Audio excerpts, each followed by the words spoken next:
ఒకేపాటి channel వీక్షిస్తున్న ప్రేక్షకులకు వందనాలు. మీరు ఈ ఛానల్ని సరిగా సబ్స్క్రైబ్ చేయటం లేదు, మీ స్నేహితులకు సరిగా పంపటం లేదు. అందువల్లే మంచి మంచి వీడియోలు పెట్టడానికి ఇష్టపడటం లేదు. మీరు ఎక్కువ మంది సబ్స్క్రైబ్ చేసినప్పుడు దానికి తగిన వీడియోలు వస్తాయి. ఇప్పుడు ముఖ్యంగా ఈ వీడియో సాఫ్ట్వేర్లు, ఫ్లాట్ టీవీలు, సెల్ ఫోన్లు వాడే వాళ్ళకు ఎక్కువ ఉపయోగపడుతుంది. ఈ వాడేవాళ్ళు ఎక్కువ కాంతితో బాగా పనిచేస్తుంది.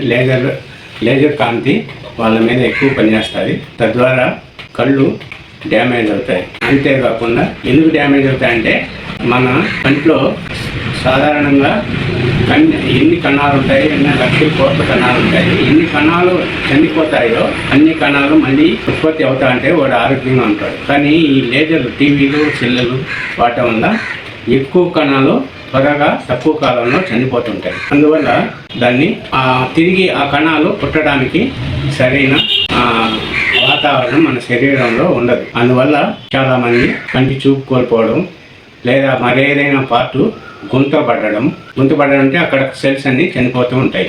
దానికి ఎన్ని సెల్స్ చనిపోతాయో అన్ని సెల్స్ పుట్టే అవకాశం తక్కువగా ఉంటుంది. దానికోసం మనం ఆహారంలో మంచి మార్పులు తీసుకొని రావాలి. అంటే పథ్యం ఎక్కువగా మాంసాహారం, కోడి మాంసము అలాంటివి అస్సలు తినకూడదు. కోడి మాంసం తినడం వల్ల సెల్ ఎక్కువ చనిపోతుంటాయి.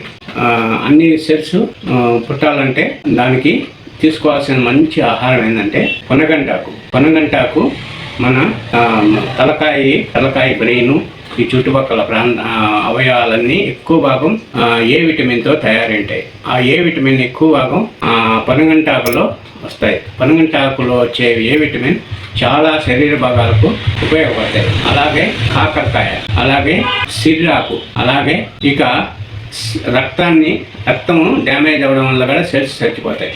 ఆ రక్తాన్ని క్లీన్ చేయడం అంటే షుగర్ను క్లీన్ చేయడానికి ఉపయోగపడేది మెంతాకు కూడా ఎక్కువ తీసుకోవాలి.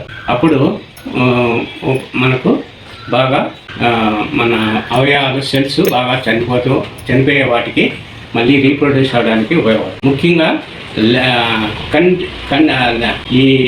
ఈ టీవీ లేజర్తో లెడ్ కూడా ఆ లేజర్ కాంతి మన బాడీలో లెడ్ని కూడా ప్రవేశపెడుతుంది. అంటే కంటి ద్వారా లెడ్ లోపలికి పోతుంది. కంటి ద్వారా పోయిన లెడ్ ఏం చేస్తుందంటే అక్కడ ఉండే కణాలను చంపేస్తారు. ఆ కణాలు చంపకుండా ఉండాలంటే ఆ కంటి ద్వారా వచ్చిన లెడ్ ఏంది అనేది మన బ్రెయిన్కి అర్థం కాక అక్కడ కణాలని చచ్చిపోతున్నా గమ్మన ఉంటుంది. ఇది సామాన్యమైన వాళ్ళకు తెలియదు, బాగా రీసెర్చ్ చేసిన వాళ్ళకే తెలుస్తుంది. ఆ వాళ్ళలో కూడా ఇప్పుడు చాలామంది పనికిమాల రీసెర్చ్ చేస్తున్నారు. కానీ దాన్ని పాతకాలం వేద ఋషులు చేసిన రీసెర్చ్ ఎవరు చేయలేరు. వాళ్ళు చెప్పినట్టు వినడం తప్ప కొత్త రీసెర్చ్లన్నీ చేసి టైం వేస్ట్ చేసుకోవడం వృధా.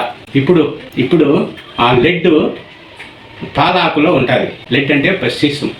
ఆ పాలాకు తింటే మనకు ఆ లెడ్ ఎలా ఉంటుందో మన నాలుక ద్వారా నోటి ద్వారా తిన్నామంటే నాలుక ఏం చేస్తారంటే బ్రెయిన్ పంపిస్తారు. లెడ్ వచ్చింది, లెడ్ ఇట్లా ఉంటుందని బ్రెయిన్ చెప్తారు. అప్పుడు కంటి ద్వారా వచ్చే లెడ్ని కూడా అది అర్థం చేసుకొని బయటికి పంపించడానికి అవకాశం ఉంటుంది. కాబట్టి పాలాకు కూడా ఎక్కువగా తినాలి. ఇంతే.